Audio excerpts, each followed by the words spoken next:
नमस्कार, आपके सामने प्रस्तुत है एमपी बोर्ड क्लास 12वीं का जीव विज्ञान का पेपर। ठीक है, आज पेपर इसका कंप्लीट हुआ है।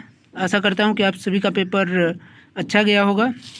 जो भी विद्यार्थी इसका पेपर दे चुके होंगे उसका आंसर की मैं अभी बताने जा रहा हूं।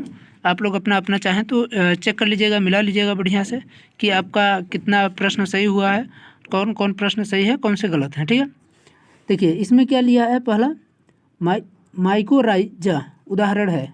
मैं एक एक प्रश्न अगर पढ़ने बैठूंगा तो बहुत टाइम लगेगा, इसलिए मैं जल्दी जल्दी कर देता हूं जिससे आप लोग आसानी से कर सके। ठीक है, तो पहला आपको विकल्प, हाँ आप सेट देख लीजिए कौन सा है। ए सेट सी है, आप अपने सेट के हिसाब से चेक कर लीजिएगा। ठीक है, सेट सी में पहला जो दिया है सही विकल्प आपको चुनना है।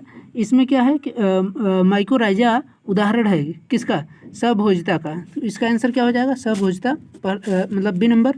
ठीक है, दूसरा क्या है, भ्रूण पोष आवृत बीजी में कितने क्रोमोसोम होते हैं। तो इसका होगा 3n। क्या होगा, 3n, जैसा कि आप देख रहे होंगे इसमें टिक लगाया हुआ है, आप लोग देख लीजिए। ठीक है, इसके बाद क्या है कि तीसरा नंबर क्या है, बीज में अवशिष्ट बीजांडकाय को क्या कहा जाता है, परिभ्रूण पोष कहा जाता है उसको। ठीक है, और इसके बाद जो आपका 4 नंबर क्वेश्चन है उसका आंसर होगा GUG। इसके बाद 5वां नंबर जो आपको दिख रहा होगा स्क्रीन पर, ठीक है, 5वां नंबर क्या है, मलेरिया के मच्छर द्वारा रुधिर में निर्मुक्त उत्पाद को ठंड तथा बुखार उत्पन्न करता है। तो इसका होगा हीमोजोइन। ठीक है, इसके बाद 6 नंबर जो है वो क्या है कि एगारोज जेल वाला क्वेश्चन जो है प्रश्न, उसका आंसर क्या होगा, केवल माप आकार। ठीक है, तो आप लोग इसका देख लीजिए और आगे चलते हैं। यहाँ पर क्या है सही मतलब रिक्त स्थान की आपको पूर्ति करना है इसमें। तो ये क्या दिया है, रिक्त स्थान की पूर्ति कीजिए। पहला जो है वो क्या होगा, पेप्टाइड, सी पेप्टाइड। ठीक ना, क्या होगा, सी पेप्टाइड। प्राक इंसुलिन में सी पेप्टाइड होता है। इसके बाद एडिनोसिन जो दिया है उसका होगा जो आंसर SCID, रोग उत्पन्न होता है। पारिस्थितिकी तंत्र को शब्दावली में हरे पादप को उत्पादक कहा जाता है। एक परिपक्व पुटक से अंडाणु वाला जो प्रश्न है इसको होगा अंडोत्सर्ग कहते हैं इसको। ठीक है, इसके बाद आपका जो 5वां नंबर दिया गया है, आप देख रहे होंगे 5वां नंबर क्या दिया गया है कि DNA अंगुली छाप वाला प्रश्न जो है इसका क्या होगा, फोरेंसिक टेस्ट। इसका फोरेंसिक टेस्ट होगा। ठीक है, फोरेंसिक टेस्ट। और क्या होगा, लैक्टिक एसिड बैक्टीरिया दूध को दही में परिवर्तित करता है। ठीक है, यह है आपका रिक्त स्थान की पूर्ति। सत्य असत्य में आ जाइए। सत्य असत्य आप अपने हिसाब से सेट के हिसाब से चेक कर लीजिएगा। पहला इसमें जो दिया गया है वो सत्य है, दूसरा असत्य, तीसरा सत्य है। ठीक है, इसके बाद लाइकेन वाला जो प्रश्न है वो सत्य होगा, कैंसर वाला भी सत्य है, और प्रत्येक इंटरफेरान वाला भी सत्य होगा। ठीक है, इंग्लिश वाले भी अपना देख लीजिए। और ये जो इसमें सही जोड़ी है, तो सही जोड़ी में आपको दिया गया है कि फर्स्ट वाला जो है PBR322, इसका आंसर होगा संवाहक। इसके बाद सेकंड नंबर कोरोना रेडिएटा जो है उसका आंसर होगा अंड। और तीसरा संरचनात्मक जीन जो दिया गया है वो ZYA होगा उसका आंसर।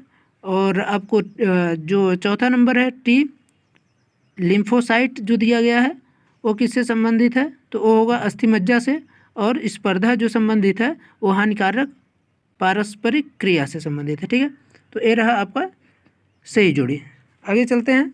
सही आपको एक शब्द में उत्तर लिखना था।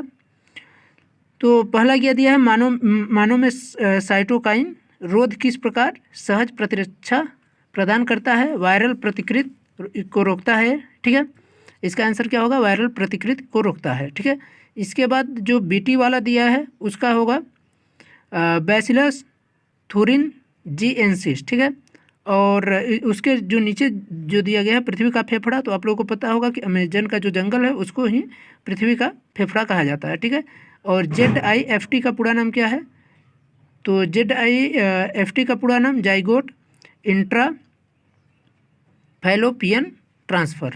ठीक है, इसके बाद मिलर ने अपने प्रयोग में कौन कौन से पदार्थ लिए थे, तो इसका आंसर होगा मीथेन होगा, हाइड्रोजन होगा, NH3 होगा, जलवाष्प होगा। ठीक है, और इसके बाद आप प्रश्न अपना देख लीजिए क्या क्या है। हॉट स्पॉट मतलब ज़्यादा कठिन प्रश्न नहीं आया था, ठीक ही प्रश्न है।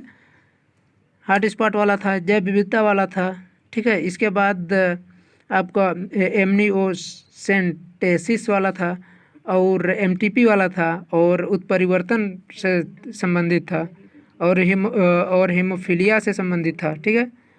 तो ये प्रश्न आप लोग देख लीजिए, जो अगर पेपर नहीं अभी देखे हैं तो पेपर आप लोग एक बार देख लीजिए, मैं दिखा दे रहा हूँ, ठीक है। धान के खेतों में साइटोबैक्टीरिया को लाभकारी क्यों माना जाता है, एज क्वेश्चन था। इसका सुनहरा चावल से प्रश्न पूछा हुआ है, और ऊर्जा का पिरामिड से संबंधित प्रश्न है, ठीक। उत्पादकता वाला है, और मानव शरीर से संबंधित प्रश्न है, और संकर है, और स्वप्रभाविता, जैविक पीड़कनाशी पर है, बायोगैस से है क्वेश्चन, ठीक है। और पॉलीमरेज श्रृंखला से संबंधित प्रश्न है, और लघु आपको दिख रहा होगा लघु बीजाणुजनन, यहाँ से प्रश्न है। और लास्ट में आपको 19 नंबर प्रश्न आप देख लीजिए, डीएनए से संबंधित प्रश्न है, और इसके बाद मलेरिया और एड्स से संबंधित, ठीक है। आशा करता हूँ कि आप सभी का प्रश्न पत्र पेपर बहुत बढ़िया गया होगा, और आप लोग अच्छे नंबर प्राप्त करेंगे। अब इसमें से आप चेक कर लीजिए कि आप कितने में कितने प्राप्त कर रहे हैं अपना, ठीक है। जैसा भी है तो आप कमेंट कर बता सकते हैं कि आपका पेपर कितना बना है, आप कितने नंबर पा रहे हैं, ठीक है। क्योंकि ये मैक्सिमम मार्क्स है, इसमें से जो है लगभग अगर कुछ भी बच्चा पढ़ा होगा तो कम से कम 60 नंबर तो उसको कहीं नहीं गया है, ठीक है।